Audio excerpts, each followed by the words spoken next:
hard to believe that it's finally here. The Snow White movie has released. It's in theaters. You can go see it. I was in Arkansas in the Ozarks making a video about this. And it's here. It's finally here. Now, I do want to preface, this is a review about the movie, not about Rachel Zegler. Weird. So if you came here to hear some good jokes about Rachel Zegler, it's probably not going to happen. Speaking of Sasquatch, I will talk about her role and how she did and all of that. And stay tuned towards the end of the video because we're going to talk about how Disney themselves actually proved that Snow White needed to be white. So stay tuned for that. But before we get into all that, welcome back to the channel. I'm Chase, and this is Cut to the Chase with me, Chase. If you have not yet subscribed to the channel, please go down and subscribe so you never miss a video like this. Where do you begin on a movie like this? Okay, I'm not going to be like, I walked out halfway through. Let's just answer the question right now. Chase, did you like it or did you hate it? And if I had to answer, if there was something to my head where I had to answer that, I would say I liked it. Now, that doesn't mean it's the greatest movie ever or I'm betraying my audience or anything like that. I said in my last video, I would go into this movie very open-minded and I would tell you whether I liked it or not. Is it the greatest movie ever? No. Is it a terrible movie? No. It's a very mid-range movie that you would expect from all of the other live actions that they've done. I would even say this one's actually a little bit better than The Little Mermaid.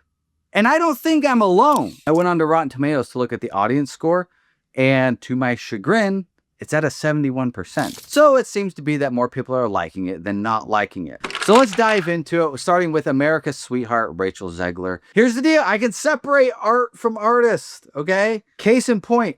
I disagree with Jim Carrey on a lot of things. That does not mean I will not watch Ace Ventura when it is on. So Rachel Zegler, she does a good job. And what I was going to say is when she's in the cottage with the dwarves, you got to remember, she's not with those dwarves. They're not there. And she actually does a really good job in making you think that they are. There's a lot of actors who struggle with that. And she actually does a pretty good job. And it's a real shame because a lot of what she said about the movie isn't even actually in the movie to a certain degree. Like she made this movie sound like this is going to be just a hot pile of feminist garbage. And it's not really. I mean, don't get me wrong. There's modernity brought into it, but it's not just slapping you across the face with it. Now, shifting over to her co-star, Gal Gadot, I thought she did great. Well, I don't know what people are angry about. Like, I see everybody talking about, oh my gosh, Gal Gadot can't act. And I'm like, I thought she did good. I actually liked her. I thought she did a great job. I don't get the hate, guys. Maybe you can fill me in. And I thought her villain song was very fun and over the top and campy and all of that. I like how she delivered her lines. I thought she was actually less Gal Gadot than she is in other movies. I don't understand what people are looking for. Are you looking for her to be like the Penguin in this movie? At the end of the day, this is a kid's movie, and I thought she did a pretty good job for that audience. I don't get the hate. I don't understand. Team Gal Gadot, I guess. So as far as the story goes, it actually hits everything you would expect it to. She's at the wishing well. The queen is envious and doing the mirror on the wall. The huntsman goes out and tries to kill her. She's in the dark forest getting attacked like this right here. And then she comes across the cottage, finds the dwarves, they sing songs. The evil queen turns into the witch. She gives her the apple. She goes to sleep. The prince then comes and gives her the love's first kiss. And yeah, like it hits all the beats you would expect it to. And that's pretty much where the good stuff ends because everything else they add just really doesn't work. And that is especially true with a lot of the songs. I think if you hadn't even seen the first movie and you went into this, you would know which were the old songs and which are the new songs. The difference is very clear. It's very stark. The only good song I think that is new was the one you hear in the trailer, that Waiting on a Wish one. And I would say also the Evil Queen's song. I liked her song. It was fun. It was funny. I do wish, though, they made the Evil Queen just a little bit more evil. Like, show, like, her powers a little bit more. just to kind of showcase that, make her seem a little bit more terrifying. Not to say that you didn't get that idea, obviously, but I think they could have done a little bit more, especially when she goes and turns into the old witch and does the poison apple. That scene feels very quick and fast, where I feel like they could have drugged that out a little longer and made it a little more dark and scary. I think that would have been really cool. So one of the other big changes is they don't have a prince. They have a bandit named Jonathan, who's basically taking the place of the prince. He's basically like a Flynn Rider from Tangled. That's kind of how he is. I will say, like, they did him justice in this movie. Hear me out. He saves her not once, but twice. He takes an arrow for her, and then has to wake her up with his kiss. So, my man, he's doing a good job. Way more than they did for the Prince and the Little Mermaid, where he just got sidelined and Ariel was like, look, why don't you go sit over there while mama takes care of this, all right? So they did give him some justice in that. And he is the leader as well of this bandit gang. Yes, the bandits. You remember this picture? And the internet collectively lost its cool over this picture. I thought they were done. I thought they axed them. There were even rumors that they CGI'd the dwarves over the bodies of these people. But they're here and they're in the movie, and I think this also gives the explanation of why there was extensive reshoots, which we'll get to in a moment with the dwarves. So these people altogether speak about 5 lines amongst all of them. That's it. They're pretty much sidelined through the movie. Outside of just the exposition, you don't really know why they're there. I mean, they were no doubt there to replace the dwarves in the beginning. So there's really not much to say about them because they honestly serve no real purpose in the movie. All of them could vanish from the movie and not a beat would be skipped. Let's get into one of the biggest crimes against humanity, and that is the dwarves. This is where I think all of the reshoots happened. I'm not saying that's what it feels like in the movie, but knowing that there were a lot of reshoots that happened, you can see, like, I think they really just crammed this in. They said, hey, Rachel, get back to Soundstage 9. We built a dwarf set, and we need to fill some time with the dwarves. Now, we all know the dwarves are uncanny looking and can fuel nightmares for decades to come. They are. Let's be real. They are. Do I rescind that statement? I would. As you watch the movie, they grow on you. The only one that didn't for me was Dopey. I still find him unsettling to look at. And so as I was thinking about it, I like, you know, if they did real dwarves, would it work? Okay, if you look at the old, like these guys right here, they're small, they're cute, they're cuddly looking. I don't know if you could pull that off with real dwarves. So I can start to see why they went the CGI route, but I do think that the CGI could have been better. I honestly have to believe that the designs were rushed and said, we got to get these out. And that's what they did. And this is what we get as a result of that. I think if they had taken more time, they could have made them a lot more visually appealing. I gotta say, I can understand why they went the CGI route. They're little magical gnomes, basically. So I get it. However, they did my boy Grumpy dirty in this movie. So in the original classic, Grumpy has a full character arc where he hates Snow White at the beginning. He's like, get her out. We do not need her. And then he slowly warms up. Snow White even prays that Grumpy can soften his heart towards her. Oh, yes. And please make Grumpy like me.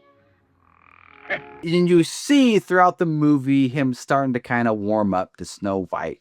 And then at the end, he is the one that leads the charge to go after the evil queen and then attacking the evil queen. He's like the head guy. He's really protective of her. And they completely missed that mark in this movie. I was disappointed because I was really looking forward to seeing that play out on screen.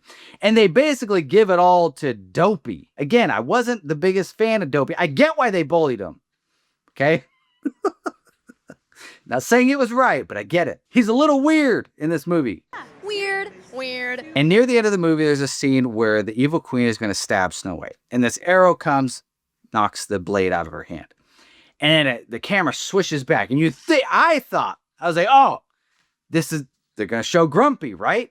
No, they show one of the 7 bandit people. Who are you? I don't even know you. Why are you there? This should be Grumpy's role. I was very disappointed. And then at the end, like, you see the 7 dwarves, and you know they were not originally a part of that. Because you have this scene where you see the 7 dwarves kind of like on the castle grounds, and they're standing there looking cool. But you haven't seen them do anything, which I don't think that they actually were there in the original cut. I think they were added in post. I will say one of the modern touches I did like was at the end when her and the Snow White and the Evil Queen are kind of having this face-off. The Evil Queen creates this knife, and she says, handing it to Snow White, she says, look, if you want the kingdom back, kill me. It's kind of cool because she's kind of calling Snow White out, and so it's just this kind of, what is she going to do? Like, is she going to do that? And I actually really liked that. I think it could have been handled a little bit better, but yeah, I don't want to get into too much spoilers on that, but I did like that little tidbit. Going back to the beginning of the video, I made the claim that Disney themselves proved that Snow White needed to be white. Not white like me. I'm too dark to play Snow White. I'm a guy too, but my skin's too dark. I'm talking white. So here's the reason. Towards the end of the movie, okay, you got to understand something. Everybody in the kingdom thinks Snow White's dead. That she's been dead since she was like 7 or 8. So she's whatever age she is, 16, 17, 18, whatever. The point is, everybody thinks she's dead. When the prince, Jonathan, sees her, he thinks Snow White's dead. When the dwarves find her and she tells them who she is, they're surprised that she's alive. So you understand that everybody thinks that Snow White is dead and that it's just the evil queen that's sitting around right now. And so this all leads to a point where Snow White kind of goes into the town square. This is towards the end. And the idea is that she's going to kind of rally the people to come with her to the castle. However, the way it's done is that Snow White just kind of stands there in the town center, and people begin to recognize who she is. Like, oh my gosh, it's Snow White. But here's the catch. She don't look no different from anybody else. Like, that's the thing. She looks just as normal and plain as everybody else. But for some reason, everybody's supposed to be like, oh my gosh, this is Snow White. Because what she does is she comes and then she unveils herself. Like, this is me. And everybody's like, oh my gosh, it's her. But there's no reason why you would think that. She just looks like any other schmo in the kingdom. Whereas if she had this skin as white as snow, you do the unveiling and her skin's just kind of glowing and it's really white. That would cause people to kind of look and be like, hey, you seeing this? It'd be like going to the park and some woman's just standing in the middle of the park.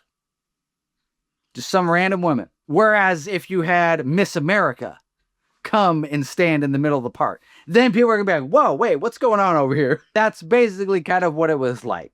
The Rachel Zegler just blended in with everybody else. There's no reason that they would come to this idea that this is the Snow White. So there you go. Even removing the racial element of it all, like, it would make sense with what I'm saying. So at the end of the day, I didn't hate the movie. It was not something that, oh my gosh, I gotta walk out of this. Let me just say something. Thor: Love and Thunder was far and beyond more of an atrocity. This movie might as well be The Godfather in comparison to Thor: Love and Thunder. This is just a movie that came out, and honestly, it probably would be doing better if Rachel Zegler had kept her mouth shut. And Disney just go with the norms, bro. It's basically what you would expect from these Disney live action remakes, and honestly, actually a little bit more surprising than you might think. AKA the prince, Jonathan, being a more masculine dude, not just being sidelined by Snow White. He actually has a role and he does it well.